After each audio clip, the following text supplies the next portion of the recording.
Hello, it's Len from Straight Talk from the Homeland.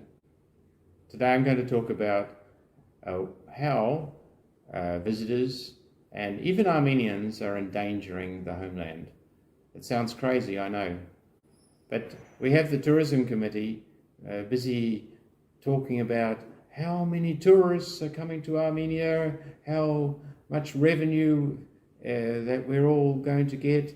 And yet we're sitting here in the real Armenia, in the most vulnerable part in the southern regions that the enemy is eyeing, in Vaitsor and Sunik provinces, and there's nobody here.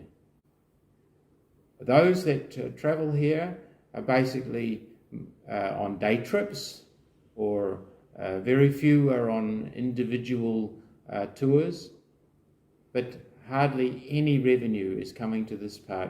We've spoken to prominent business people, taxi drivers, tour operators, and the numbers are like 10% of what would be a normal year.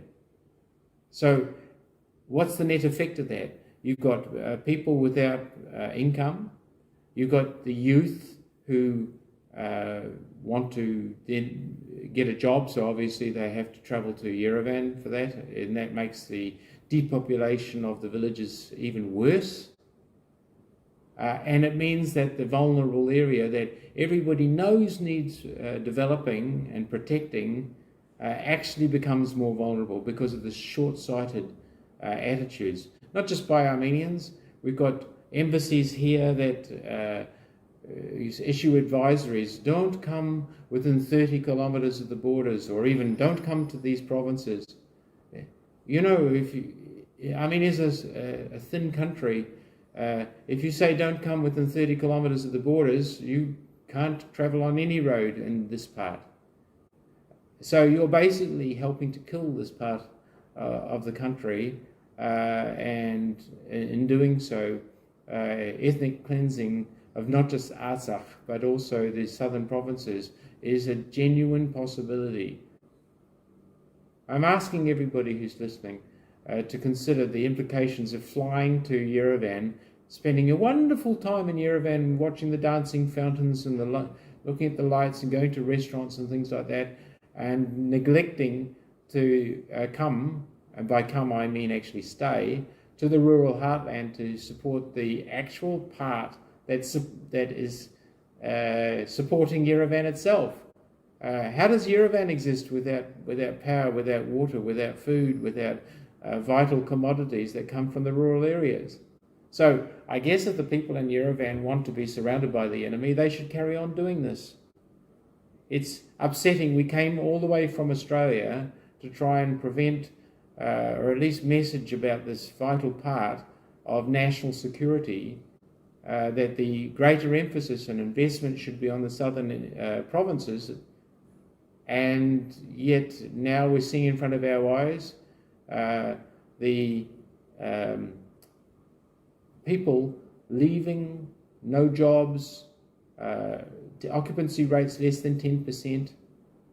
It's shocking. Meanwhile, again, the tourism committee is, talking up their great success.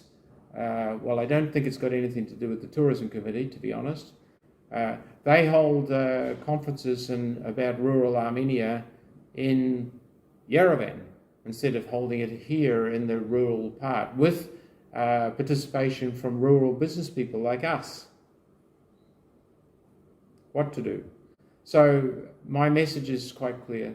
If you want this country to survive, if you want the sacred cultural heritage of this millennial-old civilization to continue, then you won't just go to Yerevan. It's a chaotic city that I prefer not to live in. I prefer to be here in the beautiful rural area where nature and some of the most amazing historical and cultural artifacts are. Come, enjoy, but more importantly, invest with your time and share with us this important part of the world. Don't let it decay anymore and leave it to the enemy. This is Len from Straight Talk from the Homeland. Please don't forget to like, share, and subscribe.